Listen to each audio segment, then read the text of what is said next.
Telangana BJP అధ్యక్ష రేసులో రోజుకో పేరు తెర మీదకొస్తోంది. పాత కొత్త అనే తేడా లేకుండా అందరి పేర్లు వినిపిస్తున్నాయి. పార్లమెంట్ ఎన్నికల తర్వాతనే బీజేపీ రాష్ట్ర అధ్యక్షుడి మార్పు ఉంటుందని అప్పట్లోనే పెద్ద ఎత్తున ప్రచారం జరిగింది. అధ్యక్ష పదవిని ఆశిస్తున్న నేతలు అధిష్టానాన్ని కలిసి తమను ఎంపిక చేయడం ద్వారా రాష్ట్రానికి పార్టీకి ఎలాంటి లాభాలు చేకూరుతాయనే అంశాలను హైకమాండ్ కు వివరించారు. అయితే అప్పటి నుంచి అధ్యక్షుడి ఎంపిక విషయంలో ఏకాభిప్రాయం కోసం బీజేపీ హైకమాండ్ ప్రయత్నాలు చేస్తోంది. కానీ నేతలు మాత్రం ఎవరికి వారే యమునా తీరే అన్నట్టుగా వ్యవహరిస్తున్నారు. ఏ ఒక్క నేత పేరు చెప్పినా వారిని రాష్ట్ర అధ్యక్షుడిగా నియమించేందుకు ఏకాభిప్రాయం అయితే రావడం లేదు. దీంతో బీజేపీ రాష్ట్ర అధ్యక్షుడి ఎంపిక అధిష్టానానికి టాస్క్ గా మారింది.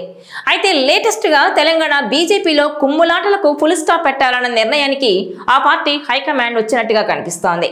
రాష్ట్రంలో పార్టీ బలోపేతంపై దృష్టి పెట్టింది. గతేడాది అసెంబ్లీ ఎన్నికల సమయంలో చేసిన పొరపాట్లను సరిదిద్దుకునేందుకు సమాయత్తమవుతోంది. అందులో భాగంగానే అసలు వాళ్ళు వీళ్ళు అని వెతకడం ఎందుకు, బండినే పార్టీ రాష్ట్ర అధ్యక్షుని చేస్తే పోలా అన్న అభిప్రాయం ఇప్పుడు హైకమాండ్లో వ్యక్తమవుతోందని పార్టీ వర్గాలైతే చెబుతున్నాయి. గత అసెంబ్లీ ఎన్నికలకు ముందు పార్టీ అధ్యక్షుడిగా ఉద్వాసన పలికిన బండి సంజయ్కే మళ్లీ రాష్ట్ర పార్టీ పగ్గాలు అప్పగించాలన్న నిర్ణయానికి హైకమాండ్ వచ్చిందని బీజేపీ శ్రేణుల్లో విస్తృతంగా చర్చ జరుగుతోంది. వాస్తవానికి గత కొన్ని రోజులుగా పార్టీ రాష్ట్ర పగ్గాలు మల్కాజ్గిరి ఎంపీ ఈటెల రాజేందర్ కు కట్టబెట్టనున్నారన్న వార్తలు గట్టిగానే వినిపించాయి. అయితే ఈటెలకు పార్టీ రాష్ట్ర పగ్గాలు అప్పగించే విషయంలో బండి సంజయ్, కిషన్ రెడ్డి సహా పలువురు నేతలు తీవ్ర వ్యతిరేకత వ్యక్తం చేశారు. దీంతో పార్టీ రాష్ట్ర అధ్యక్షుడిని మార్చే విషయంలో బీజేపీ వెనకడుగు వేసింది. కిషన్ రెడ్డినే కొనసాగించింది. అయితే తాజాగా బీజేపీ హైకమాండ్ ఓ నిర్ణయానికి వచ్చినట్టుగా తెలుస్తోంది.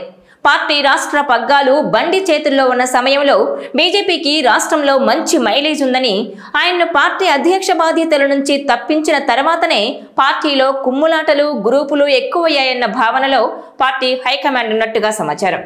ఈ నేపథ్యంలోనే కేంద్ర మంత్రి, కరీంనగర్ ఎంపీ బండి సంజయ్ కు మళ్లీ పార్టీ బాధ్యతలు ఇవ్వబోతున్నారనే టాక్ అయితే నడుస్తోంది.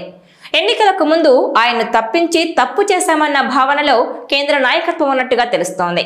ముఖ్యంగా కిషన్ రెడ్డి అధ్యక్షుడిగా ఉన్న ఆయన కేంద్ర మంత్రి పదవిలో ఫుల్ టైం వర్కర్ గా మారిపోయారు. దీంతో రాష్ట్ర పార్టీ పెద్దగా ఎలాంటి కార్యక్రమాలు తీసుకోవడం లేదు. కేంద్ర మంత్రిగా ఉన్న కిషన్ రెడ్డి తెలంగాణ పార్టీ చీఫ్ గా ఎక్కడా కనిపించడం లేదు. కనీసం రేవంత్ సర్కార్ నిర్ణయాలపై ఎలాంటి కామెంట్లు చేయడం లేదు. లోక్సభలో ప్రాతినిధ్యం వహిస్తున్న 8 మంది ఎంపీలు సైతం రాష్ట్ర రాజకీయాలపై అంటేముట్టనట్టు వ్యవహరిస్తున్నారు. మల్కాజ్గిరి ఎంపీ ఈటెల రాజేందర్ అప్పుడప్పుడు పొలిటికల్ గా కామెంట్లు పెడుతున్నారు. కానీ కేంద్ర మంత్రిగా ఉన్న బండి సంజయ్ మాత్రం ఈ మధ్య రాష్ట్ర వ్యవహారాల్లో చురుగ్గా ఉంటున్నారు. ఈ నేపథ్యంలో ఏ క్షణంలోనైనా కిషన్ రెడ్డిని అధ్యక్ష బాధ్యతల నుంచి తప్పిస్తారన్నది ఇప్పుడు హాట్ టాపిక్ గా మారింది. అయితే ఆయన తప్పిస్తే ఈటెలకు ఛాన్స్ ఉంటుందని అంతా అనుకుంటున్న సమయంలో బండి సంజయ్ మళ్లీ యాక్టివ్ అవడం ఇప్పుడు చర్చనీయాంశంగా మారింది. ఖమ్మం వరదల విషయంలోనూ పార్టీ తరపున ఆయన పర్యటనకు రెడీ అయ్యారు. రాష్ట్రంలో బండి సంజయ్ మళ్లీ స్పీడ్ పెంచడంతో ఆయనకు రాష్ట్ర బాధ్యతలు అప్పగిస్తారా అనే టాక్ జోరందుకుంది. కేంద్ర మంత్రిగా ఉన్నా కూడా రాష్ట్ర పార్టీ బాధ్యతలను కూడా నిర్వహించగల సమర్థత ఆయనకు ఉందన్నది ఇప్పుడు అందరికీ తెలిసిన విషయమే. ఈ విషయంపై పార్టీ వర్గాలు కూడా సానుకూలంగా చర్చించుకుంటున్నారు. పార్టీ అధినాయకత్వం కూడా గతంలో చేసిన తప్పుతో మరోసారి బండికి అవకాశం ఇవ్వబోతుందన్న ప్రచారం అయితే జోరుగా పార్టీలో సాగుతోంది. సంజయ్కి అవకాశం ఇవ్వాలని తెలంగాణ బీజేపీ క్యాడర్ కూడా ఆశిస్తోంది. మరి ఫైనల్ గా ఏం జరగబోతోందో బీజేపీ హైకమాండ్ ఏ నిర్ణయం తీసుకుంటుందో చూడాలి. ఈ వీడియో మీకు నచ్చినట్లయితే please share, like and subscribe R24 Telugu.